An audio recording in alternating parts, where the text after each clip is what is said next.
Hi everyone. तो यूपीएचसीएससी assistant professor के लिए ये आज का जीएस का मॉडल पेपर नंबर 4 होगा। तो कुल मिला के 30 प्रश्न हैं आज के इस टेस्ट में, और सभी प्रश्न आपके पाठ्यक्रम के मुताबिक हैं, आपके पाठ्यक्रम के अनुसार ही हैं। कोई भी प्रश्न आपके सिलेबस से बाहर नहीं है। और मैंने प्रयास ये किया है कि जो भी प्रश्न मैं आपको करवाऊँ उसके बारे में पूरा ज्ञान आपको होना चाहिए। यानी कि ये जो 30 प्रश्न हैं आपके लिए एक तरीके से आपके जो 30 टॉपिक हैं जीएस के वो आपके कंप्लीट करवा देंगे। इसके पहले 3 जीएस के मॉडल पेपर मैं हल करवा चुका हूँ। सभी मॉडल पेपर आप लोगों ने हल किए होंगे, नहीं किए हैं कर लीजिएगा। एग्ज़ाम में यहाँ से डायरेक्टली आप देखिएगा प्रश्न देखने को आपको मिलेंगे। तो ये है आज का जीएस का मॉडल पेपर नंबर 4। जो लोग लगातार लगे हुए हैं उनको पता है कि ये जो सीरीज चल रही है ये कितनी इंपॉर्टेंट है। अगर आप पहली बार हैं तो इस वीडियो को वॉच करने के बाद जो प्लेलिस्ट है उसको खोल के एक बार ज़रूर देख लीजिएगा। लिंक आपको डिस्क्रिप्शन में दिया गया है, ठीक है। और जिनकी करंट अफेयर की तैयारी अभी तक नहीं हो पाई है उनसे कहना चाहूँगा कि वो लोग जो मैंने करंट अफेयर का 4 मैराथन करवाया है वो मैराथन आप पक्का देख के जाना। आपका जो करंट है आप रिग्रेट में नहीं रहेंगे कि करंट आपने नहीं पढ़ा, ठीक है। क्योंकि बहुत ही इंपॉर्टेंट क्वेश्चंस हैं और सारे क्वेश्चंस मैंने प्रयास किए हैं कि मैराथन में कवर हो जाएं। तो देख लीजिएगा, समय बहुत ज़्यादा नहीं लगेगा आपका। तो आज का पहला क्वेश्चन है कि आईओसी यानी कि अंतर्राष्ट्रीय ओलंपिक कमेटी ने वर्ष 2028 के लॉस एंजल्स ओलंपिक खेलों में किसे शामिल करने को मंजूरी दी है। आपको पता है ना, अभी हाल ही में 2024 में पेरिस ओलंपिक हुआ था और अब 4 साल बाद 2028 में होगा। तो ध्यान देना कि 2028 का जो ये ग्रीस ओलंपिक होगा, यानी कि कहते हैं ना समर ओलंपिक, तो ये कब होगा? लॉस एंजल्स में होगा 2028 में, ठीक है। और इसमें कुल मिला के 3 नए खेल शामिल होंगे। फिलहाल यहाँ पर आपको ये बताना है कि ब्रेक डांस, कराटे और बॉक्सिंग में कौन सा खेल इसमें शामिल किया गया है। तो बॉक्सिंग को शामिल किया गया है, विकल्प सी आपका यहाँ पर करेक्ट है, ठीक है। तो आपको पता है ना कि हाल ही में इंटरनेशनल ओलंपिक कमेटी की जो 144वीं बैठक हुई थी 2025 में हुई थी। कहाँ पर हुई थी? यूनान में हुई थी, जिसे ग्रीस कहते हैं। और 2023 में ये बैठक एक बार मुंबई में भी हो चुकी है, ठीक है। यह 141वीं बैठक थी और हाल ही में जो हुई है ग्रीस में यह 144वीं बैठक है। और आईओसी की स्थापना होती है 1894 में 23 जून के दिन। हेडक्वार्टर इसका मिलेगा आपको स्विट्जरलैंड के लुज़ेन में, ठीक है। वर्तमान में जो आईओसी के हेड हैं वो बदल गए हैं। आईओसी के हेड हुआ करते थे थॉमस बच, क्या पढ़ेंगे? थॉमस बच क्या पढ़ेंगे। लेकिन वर्तमान में अब थॉमस बक की जगह आ गए हैं क्रिस्टी कोवेंट्री। ये क्रिस्टी कोवेंट्री जो है ये आईओसी के वर्तमान में प्रेसिडेंट हैं, ठीक है। इनका जो चयन है वो 20 मार्च 2025 को किया गया है। अब बात करते हैं ग्रीस ओलंपिक के बारे में। तो अभी मैंने आपको बताया कि इसका जो 33वां संस्करण था 2024 में पेरिस में आयोजित किया गया था, और इसका जो 2028 का 34वां संस्करण होगा यह लॉस एंजल्स में होगा, जिसमें बॉक्सिंग, क्रिकेट और स्क्वैश को भी शामिल किया जाएगा, ठीक है। अगला क्वेश्चन देखिए, ऑस्ट्रेलियन F1 ग्रैंड प्रिक्स 2025 को किसने जीता है? आपको पता है ना कि अभी तक 2025 में केवल 2 ग्रैंड प्रिक्स आयोजित किए गए हैं। एक तो आपका ऑस्ट्रेलियन हो गया, दूसरा चाइना वाला हो गया, ठीक है। बस 2 ही हुए हैं, दोनों मैं आपको बता देता हूँ। तो ऑस्ट्रेलियन F1 ग्रैंड प्रिक्स 2025 को जीता गया है किसके द्वारा? लैंडो नोरिस के द्वारा। विकल्प बी आपका यहाँ पर करेक्ट है, ठीक है। तो लैंडो नोरिस ये एक ब्रिटिश फार्मूला 1 रेसिंग ड्राइवर हैं जो वर्तमान में मैक्लॉरेन रेसिंग टीम के लिए ड्राइव करते हैं। तो विजेता कौन बने? लैंडो नोरिस बने हैं। और हाल ही में जो चाइना का F1 ग्रैंड प्रिक्स हुआ है चाइना का, तो इसमें विजेता बने हैं ओ पियास्त्री, जो कि एक ऑस्ट्रेलियन रेसिंग ड्राइवर हैं, ठीक है। तो 2 नाम अभी तक, लैंडो नोरिस ऑस्ट्रेलिया से, यानी कि ऑस्ट्रेलियन F1 ग्रैंड प्रिक्स को, और चाइना F1 ग्रैंड प्रिक्स को जीता है ओ पियास्त्री ने। बस 2 ही नाम आपको यहाँ पर याद रखने हैं। अगला क्वेश्चन होगा, हाल ही में इसरो द्वारा कहाँ पर Shri S Ramakrishnan thermal research centre का शुभारंभ किया गया है? इसरो के वर्तमान में अध्यक्ष कौन है, क्या आप बता सकते हो? अगर आप जानते हो तो बताओ। फिलहाल इसरो के द्वारा Shri S Ramakrishnan thermal research centre, thermal का मतलब क्या होता है? जो अंतरिक्ष यान होते हैं ना, जब अंतरिक्ष में जाते हैं तो सबसे बड़ी जो समस्या होती है वो ये होती है कि थर्मल्स को कंट्रोल करना, कि वो गर्म ना होने पाएँ, ठीक है। तो इसके लिए एक रिसर्च सेंटर खोला गया है, इसको नाम दिया गया है Shri S Ramakrishnan thermal research centre. तो इसका शुभारंभ कहाँ पर किया गया है, तो ध्यान देना कि आईआईटी मद्रास में इसको खोला गया है। विकल्प ए आपका यहाँ पर करेक्ट है, ठीक है। और मैंने आपसे पूछा था ना कि इसरो के वर्तमान में अध्यक्ष कौन है, तो ये हैं 11वें क्रम पर V Narayanan, doctor V Narayanan. अगला क्वेश्चन होगा, भारत और किस देश के बीच वरुण अभ्यास 2025 का आयोजन हुआ। देखो, जो मिलिट्री एक्सरसाइजेज हैं एग्ज़ाम में आ सकते हैं, तो यहाँ पर मैं आपका कुछ जो महत्वपूर्ण मिलिट्री एक्सरसाइज हैं उसका रिवीजन भी करवा दूंगा, ठीक है, ताकि एग्ज़ाम में सिर्फ वरुण ही नहीं, चाहे जो भी आए उसका आंसर आप दे पाएँ। वरुण अभ्यास 2025 का आयोजन आपको पता है ना, भारत और फ्रांस मिलकर करते हैं। आप ये बताओ कि भारत और फ्रांस के बीच कौन कौन से मिलिट्री एक्सरसाइजेज होते हैं, आपको याद है क्या? चलो मैं आपको बताता हूँ। देखो, सबसे पहले तो आप ये समझो कि भारत और फ्रांस के बीच कौन कौन से युद्धाभ्यास होते हैं। एक तो है वरुण। वरुण कौन होते हैं? वरुण होते हैं ना, जल के देवता माने जाते हैं। तो जो नौसैन्य अभ्यास है भारत और फ्रांस के बीच, उसे कहते हैं वरुण। और गरुण वायु में उड़ता है, तो गरुण भी भारत और फ्रांस के बीच में होने वाला एक सैन्य अभ्यास है, वायु सैन्य अभ्यास। और शक्ति हम दिखाते हैं स्थल पर, तो थल सेना के बीच में होता है शक्ति नामक अभ्यास। और एक और होता है फ्रेंजेक्स। इसके अलावा डेजर्ट नाइट नामक जो युद्धाभ्यास है, इसमें 3 देश पार्टिसिपेट करते हैं। कौन कौन से? भारत, फ्रांस और यूएई।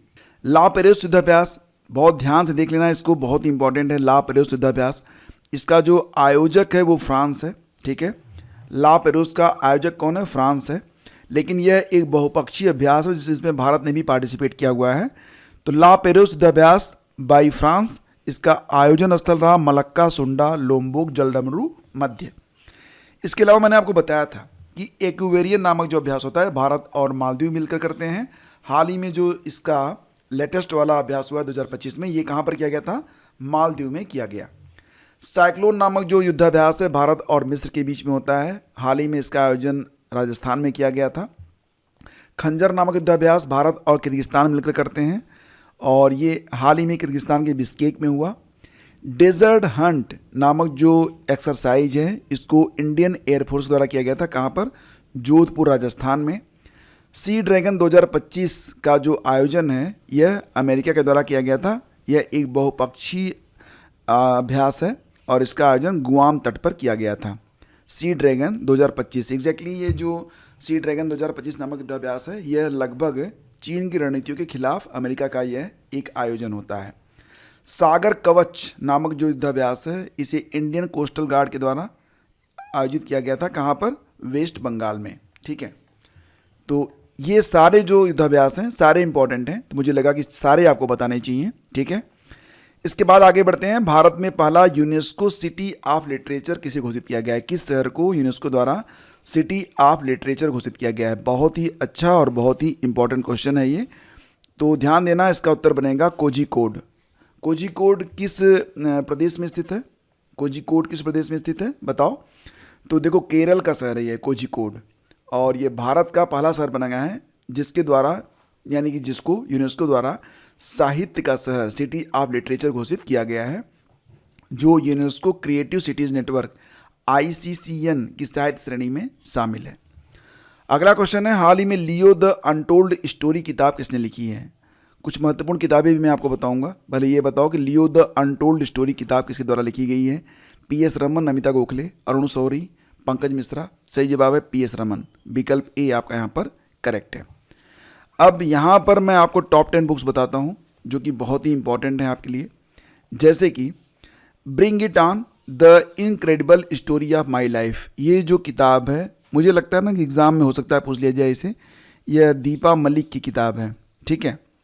एक और किताब है स्टम्प्ड किताब है, सैयद किरमानी की किताब है। जब भारत ने विश्व कप जीता था 1983 वाला, तब ये उस समय सैयद किरमानी कौन थे? विकेट कीपर थे। और एक और किताब आई है राजेश तलवार की, जिसका नाम है द महात्माज मैनिफेस्टो। डॉक्टर ऐश्वर्य पंडित की किताब और इसका विमोचन गृह मंत्री अमित शाह के द्वारा किया गया था। किताब का नाम है इंडियन रेनेसेंस मोदी डिकेड। ये किताब याद रखिएगा, इम्पॉर्टेंट है। और विजया राहटकर, इन्होंने किताबों की एक सीरीज स्टार्ट करी है कर्मयोगिनी वीरांगना के नाम से। इसका जो पहला एडिशन है ये जारी किया गया है। और विजया राहटकर आप जानते ही हैं ना, राष्ट्रीय महिला आयोग की वर्तमान में अध्यक्ष हैं। नमिता गोखले की एक किताब है life on Mars collected stories, मंगल पर जीवन और कुछ चुनी हुई कहानियाँ, नमिता गोखले। पंकज मिश्रा की एक किताब है the world after Gaza, Gaza के बाद दुनिया। ये किताब लिखी गई पंकज मिश्रा के द्वारा। एक किताब और है जो कि बहुत इंपॉर्टेंट है, के.एस. चौहान ने लिखी है किताब, नाम है इसका parliament powers function and privilege. और अमिताभ कांत की एक किताब है हाउ इंडिया स्केल्ड MTG20, ये बहुत इंपॉर्टेंट बुक है। और एक और किताब है छौंक on food economics and society.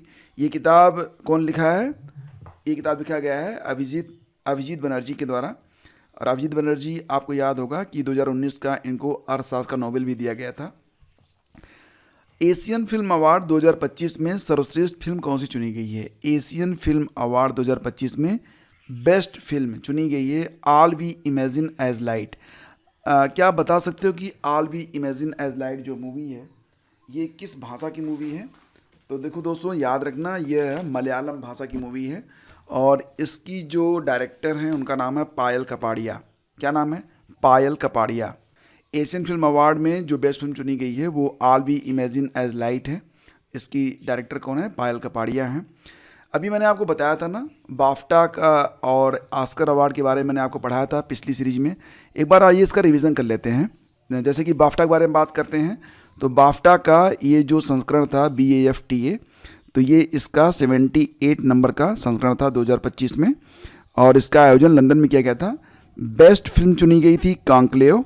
Best director चुने गए थे Brady Corbet the Brutalist movie के लिए। बेस्ट एक्टर का अवार्ड दिया गया था Adrien Brody the Brutalist movie के लिए। और बेस्ट एक्ट्रेस का जो अवार्ड दिया गया था यह मिकी मेडिसिन को दिया गया था। मूवी का नाम था एनोरा। बात कर लेते हैं इसी समय ऑस्कर के बारे में। तो ऑस्कर अवार्ड 2025 इसका संस्करण था 97। तो इसमें जो बेस्ट फिल्म चुनी गई थी, कौन चुनी गई थी? एनोरा बेस्ट फिल्म थी। और इसके जो बेस्ट डायरेक्टर चुने गए थे शान बेकर चुने गए थे एनोरा मूवी के लिए। इसके अलावा बेस्ट एक्टर और बेस्ट एक्ट्रेस दोनों बाफ्टा और ऑस्कर में सेम है। ठीक है, थोड़ा सा बात कर लेते हैं यहाँ पर 25वें आईफा अवार्ड के बारे में। ये 25वां आईफा अवार्ड था 2025 में। इसमें बेस्ट फिल्म चुनी गई है कौन सी? लापता लेडीज़। बेस्ट एक्टर का अवार्ड BB3 भूल भुलैया 3 के लिए कार्तिक आर्यन को दिया गया। बेस्ट एक्ट्रेस का अवार्ड दिया गया था किसको? लापता लेडीज़ के लिए, जो उसमें नितांशी गोयल एक्ट्रेस हैं। और बेस्ट डायरेक्टर चुने गए हैं किरण राव लापता लेडीज़ के लिए। ठीक है, तो ये हो गया आपका 25वां आईफा अवार्ड। आगे मैं आपको रिवीजन करवाता रहूँगा ताकि आपको याद हो जाए। 2-3 बार और करेंगे रिवीजन तो सारी चीज़ें आपको याद हो जाएंगी। उत्तराखंड के बाद किस राज्य में समान नागरिक संहिता यानी कि UCC लागू होने जा रहा है? तो गुजरात में। और यहाँ पर एक कमेटी बनाई गई है, 5 सदस्यीय कमेटी है। प्रश्न यहाँ पर ये बनेगा कि ये जो 5 सदस्यीय कमेटी बनाई जा रही है गुजरात में, इसकी अध्यक्षता कौन कर रहे हैं? ठीक है, तो देखो गुजरात में UCC की आवश्यकता के आकलन और मसौदा विधेयक के लिए जो 5 सदस्यीय कमेटी बनाई गई है, तो ये गठन 4 फरवरी को किया गया था। कमेटी का गठन 4 फरवरी को किया गया था। और इसकी जो अध्यक्षता है वो सर्वोच्च न्यायालय की मुख्य पूर्व न्यायाधीश रंजना देसाई के द्वारा किया जाएगा। रंजना देसाई, ये नाम याद रखना, क्योंकि उत्तराखंड में जो UCC लागू हुआ ना उत्तराखंड में, तो उसमें भी जो कमेटी बनाई गई थी उसकी अध्यक्षता रंजना देसाई जी के द्वारा ही किया गया था, जो कि सर्वोच्च न्यायालय की पूर्व न्यायाधीश हैं। और अब गुजरात में ये जो रिपोर्ट है 45 दिनों के अंदर सौंपनी है। कमेटी का गठन जो है वो 4 फरवरी को किया गया था। ठीक है, अगला क्वेश्चन जो है बहुत इंपॉर्टेंट है। सकारा कोट्टई पक्षी अभयारण्य किस प्रदेश में स्थित है? ये बहुत इंपॉर्टेंट क्वेश्चन है। सकारा कोट्टई पक्षी अभयारण्य ये कहाँ पर स्थित है? तो ये स्थित है तमिलनाडु में। 2 बातें आपको बताता हूँ, पहले उसको सुन लो फिर आगे बढ़ते हैं। पहले तो ये समझो कि जो भारत में रामसर स्थल हैं, रामसर स्थल, उनमें सबसे ज़्यादा जो संख्या है वो तमिलनाडु में है। तमिलनाडु में 20 रामसर स्थल हैं। तमिलनाडु भारत में पहले स्थान पर है। इसके बाद देखेंगे तो यूपी में 10 रामसर स्थल हैं। यूपी दूसरे स्थान पर है भारत में। तो रामसर स्थलों की संख्या में तमिलनाडु पहले स्थान में और यूपी दूसरे स्थान पर है। ठीक है, और अब वर्तमान में भारत में कुल कितने रामसर स्थल हो गए हैं, तो ध्यान देना कि 4 फरवरी में बढ़ाए गए हैं, 4 रामसर स्थल और जोड़े गए हैं, तो अब कुल संख्या हो गई है कितनी, 89 हो गई है, 89 हो गई है। फरवरी 2025 में 4 नए स्थल जोड़े गए। ये जो चारों नए रामसर स्थल हैं इनके नाम देख लेते हैं। इनमें 2 तो तमिलनाडु से जोड़े गए, सकारा कोट्टई पक्षी अभयारण्य और थीरथंगल पक्षी अभयारण्य, ये 2 जोड़े गए हैं तमिलनाडु से। एक सिक्किम में है खेचो पालरी वेटलैंड और एक झारखंड में है उधवा झील। ये चारों नाम याद रखना, ठीक है, ये चारों इंपॉर्टेंट हैं आपके लिए। और थोड़ा सा और बात करें तो ये प्रश्न भी इंपॉर्टेंट हो सकता है कि रामसर स्थलों की संख्या के मुताबिक विश्व में भारत कौन सा स्थान रखता है। रामसर स्थलों की संख्या के मामले में तो एशिया में भारत का जो स्थान है वो पहला है, लेकिन विश्व में भारत का स्थान जो है वो तीसरा है। ऑप्शन सी यहाँ पर करेक्ट है, ठीक है। और पहले स्थान पर आपका आता है यूनाइटेड किंगडम, 176 रामसर स्थल हैं। मैक्सिको में 144 हैं। भारत कितने हो गए हैं, 89। तो दुनिया में रामसर स्थलों की संख्या के मामले में भारत जो है वो तीसरे स्थान पर, ये भी आप याद रखना। और भारत में पहले स्थान पर कौन है, तमिलनाडु है, मैंने आपको बताया था। भारत व फ्रांस की सह अध्यक्षता में एआई एक्शन समिट का तीसरा संस्करण कहाँ पर आयोजित किया गया। देखो एआई एक्शन समिट का ना अब तक 3 संस्करण हो चुका है, ठीक है, पहला, दूसरा और अब तीसरा। तो ध्यान देना कि जो तीसरा संस्करण हुआ था ये भारत और फ्रांस ने मिलकर इसका जो है आयोजन किया है। कहाँ पर किया है, तो डेफिनेटली ऑप्शन बी सही है, इसका फ्रांस में किया है, ठीक है। और इसका आयोजन जो था ना फरवरी में किया गया था, 9 से 11 फरवरी तक, 3 दिनों तक। कुल 80 देशों ने इसमें प्रतिभाग किया था। जो पहला सम्मेलन हुआ था 2023 में, ये ब्रिटेन में हुआ था, ब्लेचले पार्क में। और जो दूसरा सम्मेलन हुआ था 2025 में, ये 2024 होना चाहिए था, ये सियोल में हुआ था, साउथ कोरिया में। अब 2025 में तीसरा हुआ है। तो 2023 में पहला कहाँ पर हुआ, ब्रिटेन में हुआ। फिर 2024 में दूसरा होता है, कहाँ पर होता है, साउथ कोरिया में। और 2025 वाला कहाँ पर होता है, तो ये अब हो रहा है फ्रांस में हुआ, ठीक है। ये सारे याद रखना। नेक्स्ट है आपका, भारत की किस खिलाड़ी को BBC Indian sports woman of the year award 2024 का विजेता चुना गया है। भारत की किस खिलाड़ी को BBC Indian sports woman of the year award 2024 दिया गया है, तो ये नाम है यहाँ पर मनु भाकर का। मनु भाकर एक जानी मानी शूटर हैं। आपको याद होगा कि पेरिस ओलंपिक में इन्होंने 2 मेडल जीते थे और इनके बारे में ऑलरेडी आपको पढ़ा चुका हूँ। हाल ही में प्रधानमंत्री मोदी द्वारा फ्रांस के राष्ट्रपति इमैनुअल मैक्रों को भारतीय वाद्य यंत्र बजाते संगीतकारों की पारंपरिक डोकरा कलाकृति भेंट की गई थी। ये जो डोकरा कलाकृति है इसको मैं आपको दिखाऊंगा क्योंकि ये जानना आपके लिए बहुत ज़रूरी है, हो सकता है एग्ज़ाम में आ भी जाए। तो प्रधानमंत्री मोदी जी के द्वारा फ्रांस के राष्ट्रपति इमैनुअल मैक्रों को भारतीय वाद्य यंत्र बजाते संगीतकारों की पारंपरिक डोकरा कलाकृति जो है वो भेंट की गई थी। ये जो कलाकृति है ये छत्तीसगढ़ से संबंधित है, विकल्प डी आपका यहाँ पर करेक्ट है। लेकिन ध्यान देना ये जो डोकरा कलाकृति है इसको 2018 में जीआई टैग भी मिल चुका है। कहाँ पर, वेस्ट बंगाल की, मतलब ये माना गया कि जो जीआई टैग मिला है वो वेस्ट बंगाल से मिला है, ठीक है। ये है डोकरा कलाकृति, पीतल की मूर्तियाँ होती हैं, आप देख रहे हैं यहाँ पर सारे वाद्य बजाए जा रहे हैं, ढोल वगैरह हैं। और ये भी ध्यान रखना कि इन मूर्तियों में कोई भी जोड़ नहीं होता है। डोकरा झारखंड, छत्तीसगढ़, ओडिशा, पश्चिम बंगाल और तेलंगाना जैसे राज्यों में रहने वाले ओझा धातुकर्मियों द्वारा प्रचलित बेल धातु शिल्प का एक रूप होता है। और डोकरा कलाकृतियाँ पीतल की होती हैं, ये अनूठी होती हैं क्योंकि इन टुकड़ों में कोई जोड़ नहीं होता है। और डोकरा या ढोकरा जो नाम है यह ढोकरा डामर जनजातियों से लिया गया है जो पश्चिम बंगाल के पारंपरिक धातुकर्मी हैं, ठीक है। और मैंने आपको बताया ना कि 2018 में पश्चिम बंगाल के डोकरा शिल्प को भौगोलिक संकेतक यानी कि जीआई टैग भी दिया गया था। अगला क्वेश्चन है, हाल ही में कौन सा देश चीन के बेल्ट रोड इनिशिएटिव BRI से बाहर हो गया है। चीन का जो बेल्ट रोड इनिशिएटिव है इसकी शुरुआत 2013 में की गई थी और इसमें कुल मिला के 155 देश इसमें शामिल हैं। तो बाहर हो गया है इससे पनामा ने अपना रिन्यूअल नहीं किया और अब पनामा जो है वो BRI से बाहर है। बहुत ही महत्वपूर्ण प्रश्न है ये, ठीक है। तो आपको बताना चाहेंगे कि the belt and road initiative, इसे सिल्क रोड के नाम से भी जाना जाएगा, एक वैश्विक संरचना है जिसको लीड किया जा रहा है चाइना के द्वारा और इसमें 155 देश हैं और 32 इंटरनेशनल ऑर्गेनाइजेशंस शामिल हैं। अगला क्वेश्चन है, भारतीय संविधान पर हस्ताक्षर करने वाले पहले व्यक्ति कौन थे।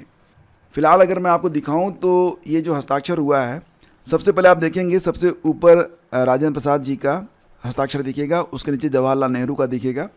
लेकिन हुआ क्या था, हुआ ये था कि जल्दबाजी में जवाहरलाल नेहरू ने हस्ताक्षर पहले किए थे, लेकिन क्योंकि जो पहला हस्ताक्षर था वो संविधान सभा के अध्यक्ष डॉक्टर राजेंद्र प्रसाद के द्वारा किया जाना था, तो इसके बाद उन्होंने इनके ऊपर जो हस्ताक्षर किए। फिलहाल अगर आप देखेंगे तो सबसे ऊपर आपको जो हस्ताक्षर दिखाई देगा वो राजेंद्र प्रसाद जी का है, लेकिन जो हस्ताक्षर रियल में हुआ था वो सबसे पहले जल्दबाजी में जवाहरलाल नेहरू ने कर दिया था। इसके बाद राजेंद्र प्रसाद जी उसके ऊपर जाके अपना हस्ताक्षर किए, क्योंकि पहला हस्ताक्षर इन्हीं का होना था। ठीक है, तो ये याद रखना इंपॉर्टेंट है, कई बार एग्जाम में आ भी जाता है।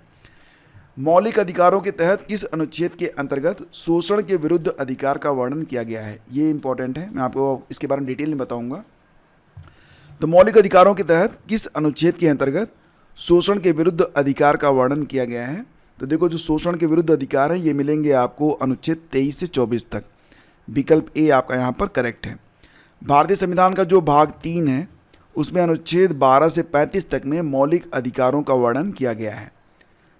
याद रखना इसको, भारतीय संविधान का जो भाग 3 है अनुच्छेद 1235 12 से 35 के बीच में मौलिक अधिकार आपके मिलते हैं। और इसके बाद आप देखेंगे जो भाग 4 है, भाग 4 में क्या मिलेगा आपको, ये डायरेक्टिव प्रिंसिपल्स मिलते हैं आपको, राज्य के नीति निर्देशक तत्व। इसके बाद जो भाग 4A है उसमें आपके मौलिक कर्तव्य मिलते हैं। ठीक है, और इनका जो वर्णन है वो 51A में किया गया है, मौलिक कर्तव्य वाला। तो भारतीय संविधान का भाग 3 अनुच्छेद 12 से लेकर 35 के बीच में मौलिक अधिकारों का वर्णन, ये अधिकार नागरिकों को दिए गए हैं और ये सामान्य तौर पर सरकार द्वारा सीमित नहीं किए जा सकते। तो सूची इस प्रकार से है कि समानता का अधिकार का वर्णन अनुच्छेद 14 से लेकर 18 के बीच में है, स्वतंत्रता का अधिकार 19 से 22 के बीच में है, शोषण के विरुद्ध अधिकार 23 से 24 के बीच में है, धार्मिक स्वतंत्रता का अधिकार अनुच्छेद 25, 26, 27, 28 में है, सांस्कृतिक और शैक्षिक अधिकार अनुच्छेद 29, 30 में है, और संवैधानिक उपचारों का अधिकार अनुच्छेद 32 में दिया गया है। ये सारे रट लेना बहुत ही इंपॉर्टेंट है। ठीक है, रही बात पीडीएफ की, तो पीडीएफ मैं आपको दे दूंगा, चिंता मत करो, बहुत ही जल्द आपको मैं पीडीएफ प्रोवाइड कर दूंगा। तो वैसे आप ना studywithgyanprakash.com पर जाकर ये पूरी क्विज़ भी लगा सकते हैं। अगर आपको लगता है ना कि प्रश्नों में कोई आपको दिक्कत आ रही है तो आप पूरी क्विज़ लगा सकते हैं, लिंक मैं आपको डिस्क्रिप्शन में डाल दूंगा। ठीक है, और लाइकेन ये किस प्रदूषक के सूचक माने जाते हैं? देखो क्या होता है ना कि सल्फर डाइऑक्साइड को लाइकेन जो है बर्दाश्त नहीं कर पाते हैं। वायु में जैसे ही इसकी मात्रा बढ़ती है वैसे ही ये मर जाते हैं, ये गायब हो जाते हैं। तो वायु प्रदूषण के सूचक माने जाते हैं लाइकेन मैं आपको दिखा देता हूँ। ये देखो लाइकेन है, एक प्रकार की काई होती है और ये सल्फर डाइऑक्साइड के प्रति बहुत ही अधिक संवेदनशील होते हैं। ये एग्ज़ाम में कई बार पूछा गया है, लाइकेन किस प्रदूषक यानी कि किस प्रदूषण के सूचक माने जाते हैं? तो याद रखना वायु प्रदूषण के सूचक माने जाते हैं। सल्फर डाइऑक्साइड जैसे ही वातावरण में बढ़ती है ये गायब हो जाते हैं, तो इनका मरना या गायब होना माना जाता है कि अब वायु में सल्फर डाइऑक्साइड यानी कि प्रदूषण बढ़ रहा है। ठीक है, क्योटो प्रोटोकॉल किस वर्ष अपनाया गया था? बहुत ही इंपॉर्टेंट क्वेश्चन है। क्योटो प्रोटोकॉल कब अपनाया गया था? 1988 में, 1992 में, 1997 में, 2002 में। सही जवाब इसका विकल्प सी है 1997, 1997 में क्योटो प्रोटोकॉल को अपनाया गया था, 11 दिसंबर 1997। अब थोड़ा सा जान लीजिए क्योटो प्रोटोकॉल के बारे में, ये इंपॉर्टेंट है। क्योटो प्रोटोकॉल जलवायु परिवर्तन और ग्रीन हाउस गैसों से जुड़ा एक अंतर्राष्ट्रीय समझौता है। इसका मकसद है वैश्विक तापमान में वृद्धि को रोकने के लिए ग्रीन हाउस गैसों के उत्सर्जन को कम किया जाए। अब इसकी जो खास बातें हैं वो ये हैं कि यह जलवायु परिवर्तन पर संयुक्त राष्ट्र फ्रेमवर्क कन्वेंशन UNFCCC का एक संशोधन है। इसे 11 दिसंबर 1997 को जापान के क्योटो में अपनाया गया था और लागू कब हुआ था? 16 फरवरी 2005 को। यह प्रोटोकॉल औद्योगिक देशों पर ग्रीन हाउस गैसों के उत्सर्जन को कम करने के लिए बाध्यकारी दायित्व निर्धारित करता है। इसमें 6 ग्रीन हाउस गैस हैं, जिसमें carbon dioxide, methane, nitrous oxide, hydrofluorocarbon HFC, इसके अलावा PFC यानी कि पेर फ्लोरोकार्बन और SF6 सल्फर हेक्साफ्लोराइड को शामिल किया गया है। ठीक है, आगे बढ़ते हैं। अगला क्वेश्चन है, मार्च 2023 तक भारत में इनमें से कौन से राज्य और सौर ऊर्जा की स्थापित क्षमता सर्वाधिक थी। अभी मैंने इसके पहले आपको पढ़ाया था कि 31 जनवरी 2025 तक की जो रिपोर्ट है उसके मुताबिक भारत की जो कुल स्थापित सौर ऊर्जा क्षमता है वो 100 गीगावाट पहुंच चुकी है। तो यहाँ पर जो प्रश्न है वो ये है कि मार्च 2023 तक भारत में किस राज्य में सौर ऊर्जा की स्थापित क्षमता सबसे ज़्यादा है। तो ध्यान देना कि सौर ऊर्जा में नंबर 1 पर आता है आपका राजस्थान, ठीक है। पहले स्थान पर आपका आता है राजस्थान, तीसरे नंबर पर आता है आपका गुजरात, और दूसरे नंबर पर कौन सा आता है बताओ? दूसरे पर आ जाएगा आपका कर्नाटक, ठीक है। तो ये याद रखना। तो यहाँ पर उत्तर है आपका विकल्प सी, राजस्थान, ठीक है। राजस्थान में कुल 16.1 गीगावाट का योगदान दिया गया।